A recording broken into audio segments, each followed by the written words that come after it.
Welcome to Lecture 15. This is part one of a two-part lecture that examines the Supreme Court's opinion writing process. In the next couple of lectures, we'll focus heavily on the court as a collegial body, considering how the court reaches a collective opinion that shapes public policy, and we'll examine the justices' interactions with one another to determine how the institution itself influences decision-making. Personally, I think this is the most exciting part of the American judicial process, since this is the part of Supreme Court decision-making where most of my own research questions arise. I'm most interested in how the court develops its opinions, because it is through the production of a majority opinion that the court influences the development of law and affects the broader political system. Everything else we've considered this semester hinges on assumptions and beliefs about the court's opinion-writing process, and thus this stage in the game has significant and direct implications for almost every other aspect of judicial politics. For example, the decisions of presidents and senators during the nomination and confirmation of Supreme Court justices is predicated on beliefs about how the new potential justice will alter the court's output. How litigants frame their arguments and advance their causes before the court is shaped by their calculations of the court's decision-making process. Similarly, interest groups ultimately hope to enter the discussion to pull the public policy explicated in the court's majority opinion in their preferred direction. Moreover, other external actors, like bureaucrats in the executive branch and, of course, lower court judges, are dramatically impacted by the Supreme Court's opinions since they are tasked with actually interpreting and implementing the court's decisions. It should be clear, then, that the court's opinion-writing process is essential to our understanding of the American judicial system. Throughout the last several lectures, we've been building to this stage of the judicial process. We first considered the agenda-setting stage, discussing cert petitions and the justices' decisions regarding those petitions. Specifically, we learned that justices are influenced both by policy and legal considerations, and that agenda-setting votes are sometimes strategic as the justices look down the game tree to consider how their colleagues would decide if they grant a case, what would happen at the merits stage.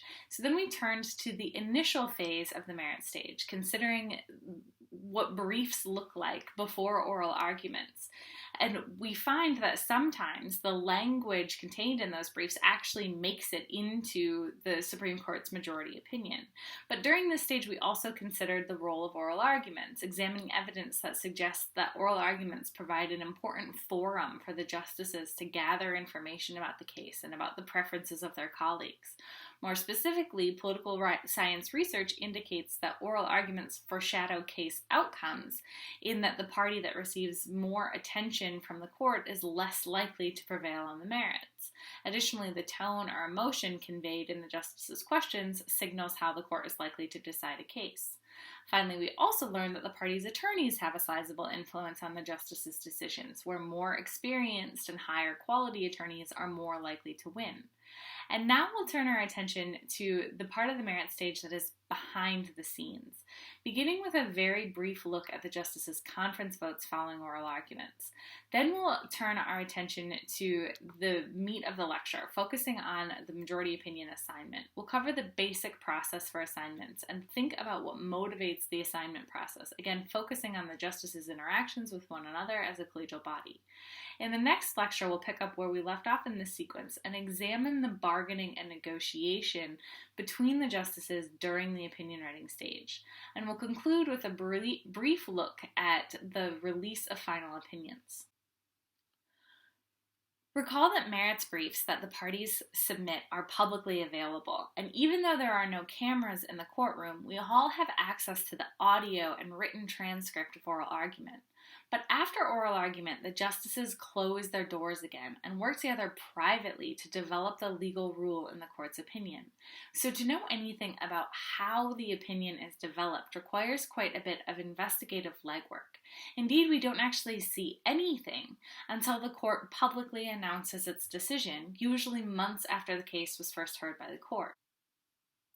It's this private process that we'll unpack in the coming lectures. Over the course of the lecture today, we'll seek to answer three big questions. First, what is the process that produces Supreme Court opinions? Today we'll just scratch the surface in our quest for an answer, but this will be more fully developed in the next lecture. Second, why is the Chief Justice said to be the first among equals on the court? Alternately, how does the Chief have a greater influence at this stage than the other justices? And third, as usual, we'll seek to understand what the empirical evidence tells us about the competing theoretical explanations of judicial decision-making.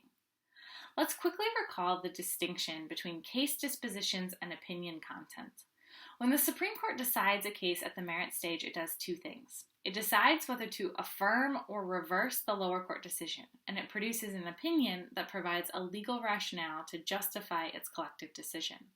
The case disposition, then, is the immediate outcome for the parties in the case. Through the case disposition, which again is the decision to affirm or reverse, the court establishes who wins and who loses.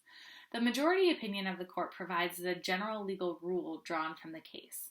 While the case disposition is most pressing for the litigants, it's the majority opinion that determines the scope and breadth of legal public policy. In short, votes matter, but the content of the opinion is more important for society as a whole. To more fully appreciate what and why opinion content matters, or how and why opinion content matters, and to see a concrete example of the opinion writing process in action, let's take a look at a fascinating and illuminating case from about 30 years ago. The 1990 case of Pennsylvania versus Muniz got its start when police officers arrested Mr. Muniz for driving under the influence of alcohol. The suspect was taken into custody.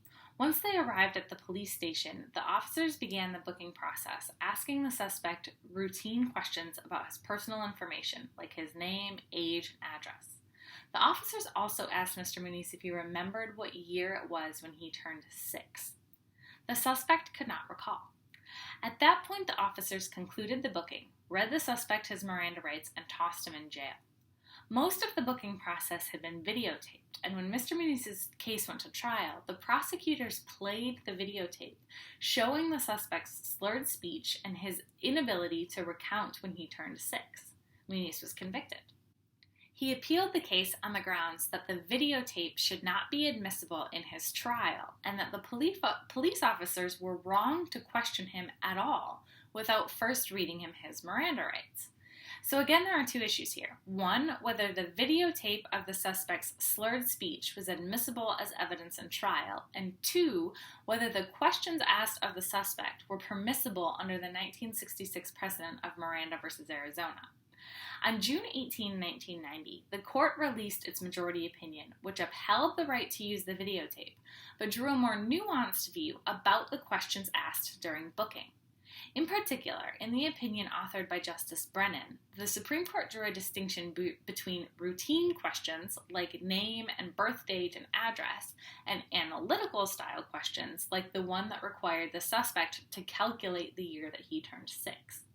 As Brennan's opinion articulated, those types of questions were testimonial and thus infringed on the suspect's Fifth Amendment rights.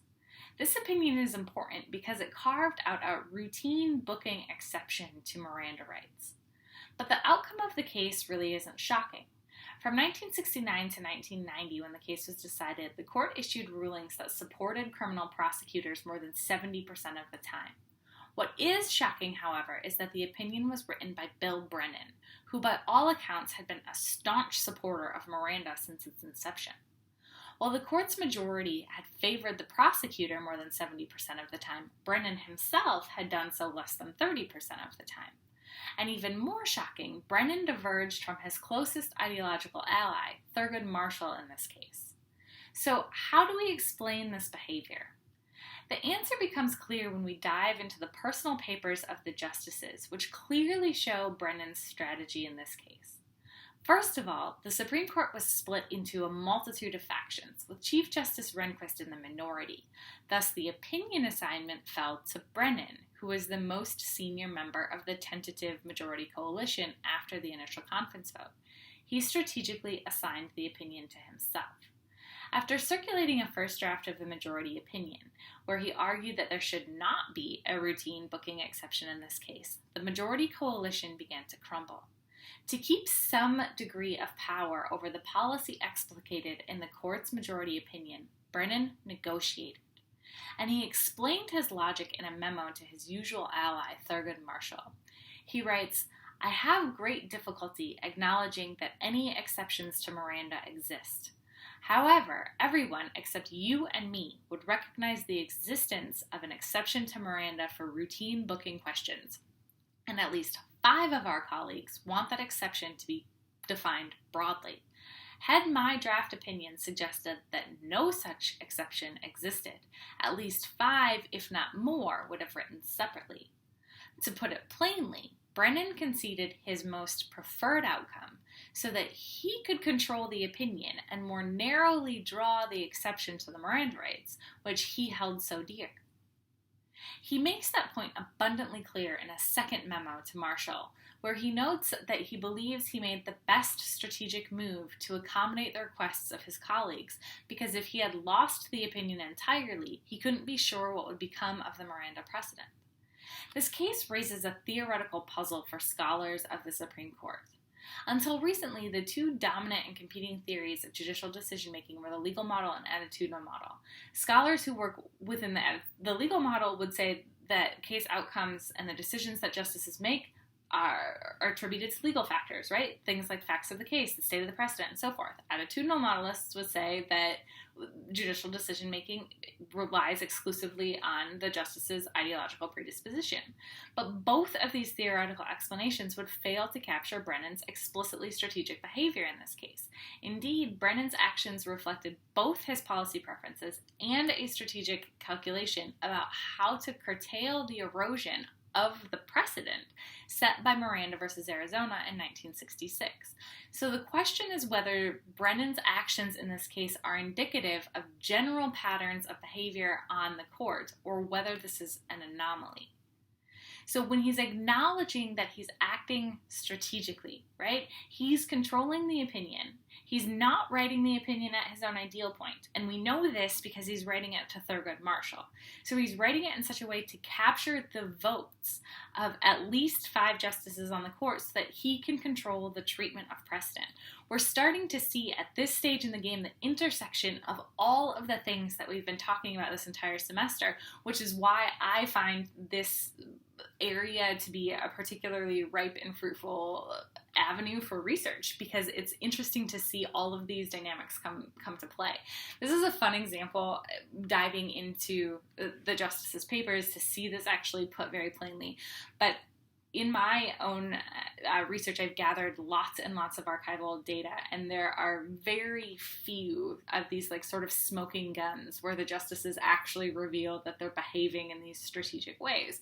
And so the challenge is always to try to do, like we talked about in the last lecture on precedent, of how to disentangle this observational equivalence to see what is motivating justices when most of the time all we see is the output of the court's decisions. And so trying to measure judicial ideology, to measure preferences, becomes really tricky when justices sometimes conceal what their true preferences are in order to avoid the least, the outcome that they like the least.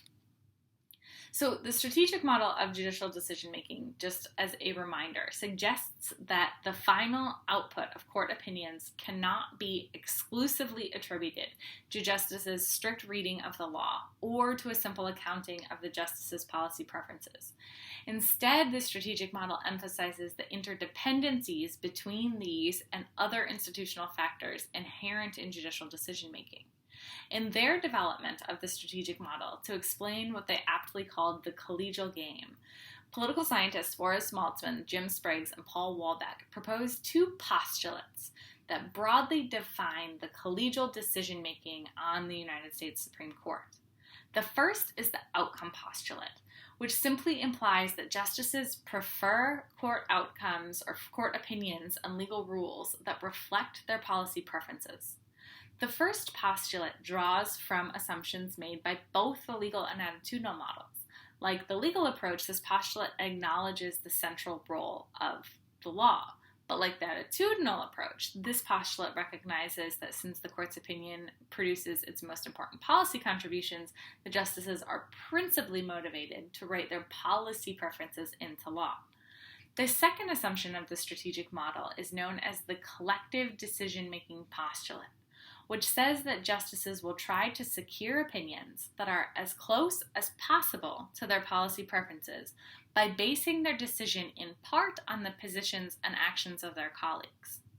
This postulate is really the heart of the strategic model by formally recognizing the interdependency of the justices' choices. Indeed, the Supreme Court is not comprised of 9 little individual law firms where each justice acts independently, but rather, if the court cares about the content of the majority opinion and its subsequent effect on the political system, we need to account for the fact that the court makes decisions within a collegial context. Specifically, the justices are reliant on one another to establish precedential value, and thus have incentive to work together to develop legal doctrine. Quite critically, we should note at this point, however, that the justices operate in a system of incomplete information. For our purposes, this means that the opinion author might very well attempt to base his or her decision on the positions and actions of her colleagues, but the author doesn't necessarily know the preferences of all of the members of the majority coalition. As we shall see, especially in the second part of this 2-part lecture, the justices use signals to gain information about their colleagues' preferences. In sum, the strategic model suggests that justices are driven primarily by their policy preferences, but they care deeply about the content of the law within the court's opinions. Additionally, the choices that justices make are constrained by the vital institutional, contextual, and collegial factors that surround the court. Alright, so as we work our way through the court's opinion writing process, keep those postulates in the front of your mind. In the end, we would like to see what the empirical evidence tells us about our theories of judicial behavior. But now let's take a step back and walk through the actual opinion writing process. After oral arguments, the justices meet in private to vote on the cases. No one is allowed into conference except for the justices. The Chief Justice kicks off the conversation, typically summarizing the case and then casting his vote for the disposition. That is, again, whether to affirm or reverse the lower court's decision. The other justices vote in descending order of seniority, where the most junior justice votes last. In general, remember that the Chief Justice is considered the most senior member on the court, but otherwise that seniority is determined by how long the justices have served. These initial votes on the merits are not binding, which means that the justices can change their mind later in the process. Indeed, the initial round of voting serves to establish the direction the court is likely to take and therefore creates tentative majority and minority or dissenting coalitions. And while the justices use this initial vote to signal their preferences to their colleagues, they are not beholden to the view they articulated during this private conference. It might seem that these initial conference votes on the merits would be cut and dry, but in reality, sometimes the vote outcomes are not especially clear. For example, in the case from the beginning of lecture, that of Pennsylvania versus Muniz, the initial round of voting revealed numerous factions among the justices, and it wasn't entirely clear what type of opinion would garner majority support. For example, Chief Justice Rehnquist agreed with Justice Brennan and the majority of the court in many respects, but he signaled his belief that the analytical birthday question should be included in the exception to Miranda. This view did not have majority support, and so Rehnquist found himself in both the majority and minority coalitions. Similarly, Justice Sandra Day O'Connor's views at this stage were not especially well defined, and it wasn't clear what exceptions she supported and which ones she didn't. Even Brennan himself changed from the position he articulated during the conference vote. When he circulated the first draft of his majority opinion, he included a cover letter with the draft that stated, and I'm quoting here, "There was some disagreement as to the proper disposition of this case based on these conclusions. Although I originally voted to affirm the judgment of the state court, I now believe the proper disposition of this case, given our conclusions, is to vacate the judgment and remand for further proceedings. Accordingly, I've styled the draft opinion in this manner." So we see that there's some fluidity based on the types of votes that are cast in conference because they're not binding at this stage. So we get to see that this kicks off this rich and ripe bargaining and negotiation process that we'll look at much more in the second part of this lecture. But regardless of the ambiguity that sometimes is inherent in the initial merits votes, in the words of former Chief Justice Rehnquist, the purpose of the conference vote after oral argument, the purpose of having a discussion, is to determine the view of the majority of the court. And while voting coalitions may shift throughout the opinion writing process, the initial votes create tentative winning and losing sides. After the conference vote, the most senior justice in each coalition makes the opinion assignment, selecting which member of the coalition will write the opinion. If the Chief Justice is in the majority, he makes the assignment. If he is not, the duty falls to the next most senior Associate Justice. As was illustrated by the example at the outset of class, the identity of the opinion author seems to matter. Even if he bargains with other justices in the process, the majority opinion author has a measure of control over the shape and scope of the majority opinion. For one thing, the majority opinion author typically has the first move after the merits conference, circulating the first draft of the court's opinion.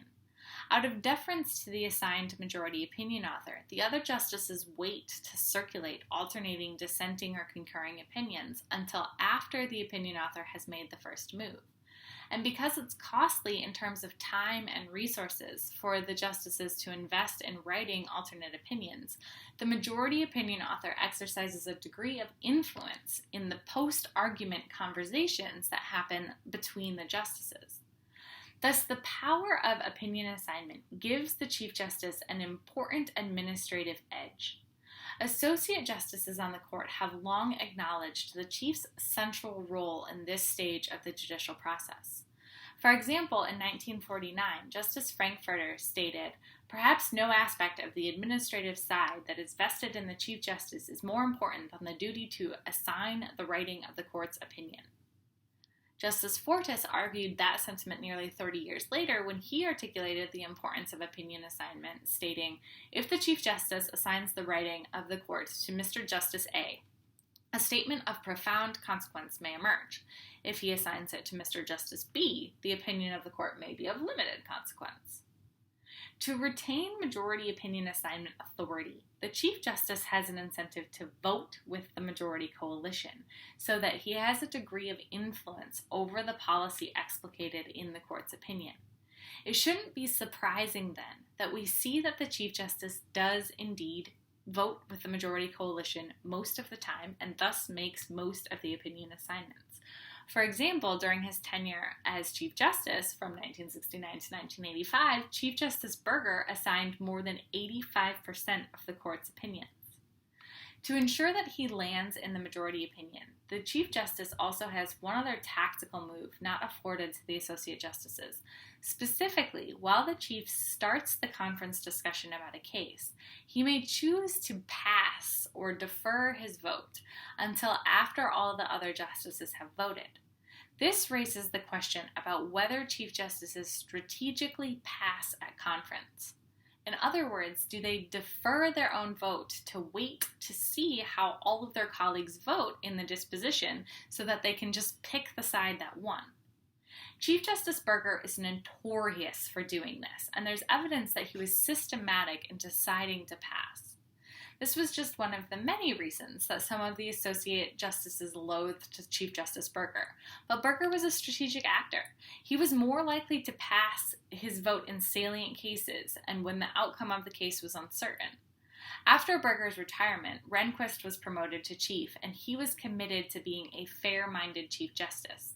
It has been said that Rehnquist learned how to be a Chief Justice by using Burger as an example of what not to do. And the empirical evidence comports with this. Unlike Burger, Rehnquist was far less likely to pass on the initial merits vote and was less likely to do so based on strategic manipulations of the process. At this point, there's no evidence of how Chief Justice Roberts votes during the initial merits conference because the voting records are private.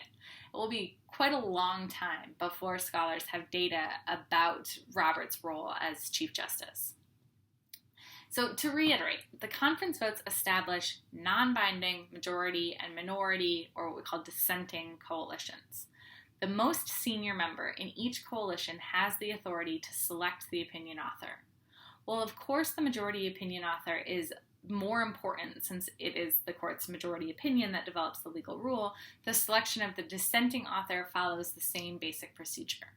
To see how this process works, let's take a look at a humorous exchange between Justices Blackmun and O'Connor in one of Sandra Day O'Connor's earliest terms on the Supreme Court. In this 1984 case that concerns the power of the Interstate Commerce Commission to regulate tariffs, Justices O'Connor, Powell, Stevens, and Blackmun found themselves in the dissenting coalition after the initial conference vote. As the most senior member of the dissenting justices, the responsibility of opinion assignment fell to Blackmun. As with much of the communication on the court, the justices communicate with one another through written memos. In this first memo, Justice Blackmun writes to O'Connor asking her to author the dissent. And I know the text is a little small here, right? But it says, "Dear Sandra, you, Lewis, John, and I are in the dissent in the case. It is early for me to do, but I wondered whether you would be willing to undertake the dissent. It seemed to me that you had the issues very well in mind."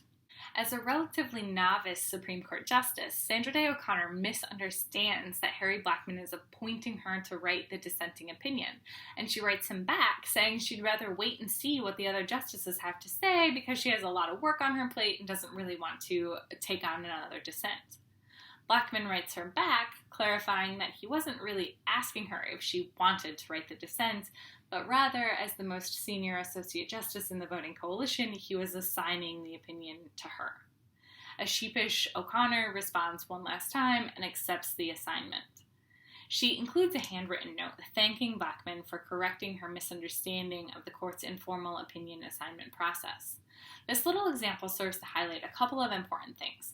On the most basic level, it's an example of the informal rules and norms that govern behavior on the Supreme Court. While this is an example from a dissenting opinion assignment, the process is the same for majority opinions. But it also underscores some of the contextual concerns that justices have during the opinion writing process, namely the workload of the justices in each voting coalition. Contextual concerns, like a justice's workload, certainly influence an assigner's decision about which justice gets to write the opinion. We'll turn our attention back to the majority opinion as we ask what other factors systematically influence a justice's decision to assign the opinion draft to one colleague over another. Alternately, when does a justice choose to keep the opinion to himself? Because the Chief Justice primarily makes the majority opinion assignment, we'll focus on his competing considerations. At the most basic level, the Chief Justice needs to strike a balance between administrative efficiency and policy goals. More specifically, as the Chief Justice considers which of his colleagues to assign the opinion, a variety of organizational or contextual factors come into play. Writing the court's majority opinion is a massive undertaking that demands a major time and resource commitment. So, for example, the chief needs to consider the relative workload of each of his colleagues, making sure that there is some equity in the workload. In other words, perhaps the chief would want to assign all of the opinions to himself or to his best ideological pals on the court, but doing so would create an undue burden on those justices and would inevitably make the opinion writing process less efficient. The chief is also likely to consider how much he and his colleagues personally care about a case. For example, some justices have certain areas of law where they develop expertise and are therefore more passionate about some cases than others. For instance, prior to assuming a seat on the Supreme Court, Justice Marshall was a former counsel to the NAACP and was grateful to take on majority opinions for cases involving civil rights rather than, say, cases about the division of power in a federal system, which were more in Chief Justice Rehnquist's wheelhouse. Similarly, we might expect that the chief would behave differently in politically salient cases, those types of cases that garner a lot of attention from the news media and other branches of government, for example. While the strategic model advanced by Maltzman, Spriggs, and Walbeck allows for such institutional and collegial constraints to influence a chief's opinion assignment, Remember that their very first postulate assumes that justices are still primarily motivated by their policy goals. So we would expect that, even given the contextual constraints, the Chief Justice is quite constantly thinking about how his selection will affect the outcome of the court's opinion, with the overarching goal that he would like the opinion to be as reflective of his policy preferences as possible. The results of Maltzman, Spriggs, and Waldeck's empirical investigation reveal that a variety of factors are determinant in the Chief's opinion assignment decision. As we would expect, ideological distance between the Chief Justice and the opinion author matters, but there's a critical conditional relationship here. While we might hypothesize that the Chief Justice would prefer to assign opinions to his ideological allies on the court, the Chief also needs to take into account the size and composition of the winning coalition. If the majority or winning coalition is large, say a 7-2 majority, the Chief has more leeway in assigning his ideological allies to author the court's opinion. However, as the size of the majority shrinks to a bare minimum winning coalition, that is, the majority has a simple 5-4 majority, the statistical results indicate that the Chief is actually more likely to choose an ideologically moderate justice to author the court's majority opinion. This intuitively makes sense if we think about the fragility of voting coalitions. Remember that the votes cast in conference are not binding. The argument here is that if the Chief assigns a case to a moderate justice, it may discourage the more moderate members of the majority coalition from defecting, thus keeping some measure of control over the final outcome in a case. The Chief Justice also seems to be especially conscious of each justice's relative workload and seems to try to ensure that each justice pulls their own fair share of weight in the opinion writing process. Opinion assignments, then, are relatively equitable, and a chief is less likely to select an author that is already burdened with several other opinion writing responsibilities. Similarly, the chief is in tune with his colleagues' relative expertise in different areas of the law and is more likely to assign an opinion to a justice with demonstrable specialization in a given area. While this most certainly fosters goodwill with his colleagues, by selecting an issue expert to write the opinion, the chief is also able to make the opinion writing process more efficient, as issue experts require less research time in a given case and might very well produce better opinions. The results of the empirical investigation also indicate that timing matters.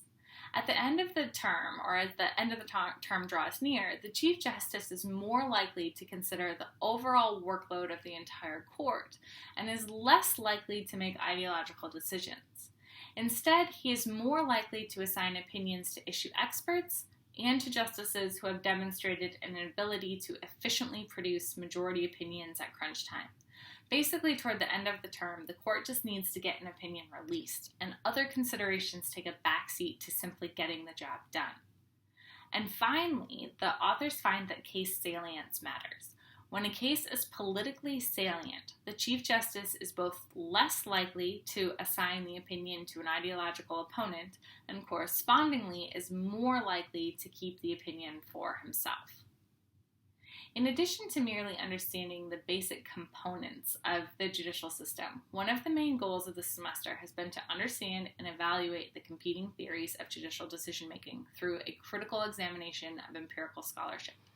As we noted in the agenda-setting process, the statistical evidence lends support to predictions from the strategic model of decision-making. While justices are primarily driven by a desire to see their policy preferences written into law, as this lecture hopefully makes abundantly clear, the Chief Justice is not just a political actor driven exclusively by his policy goals. Instead, he must balance his policy preferences with other institutional, contextual, and collegial factors. In the next lecture, we'll turn to the circulation of opinion drafts and we'll consider how justices strategically engage in bargaining and negotiation with the opinion author. So at this point, you ought to be able to define the basics. Think about what happens after oral argument, think about what happens during the private conference, how majority and dissenting coalitions are established, and then make sure that you can explain the factors that the Chief Justice or the most senior person in the winning coalition selects the majority opinion author. And we'll pick up with more of this in the next lecture.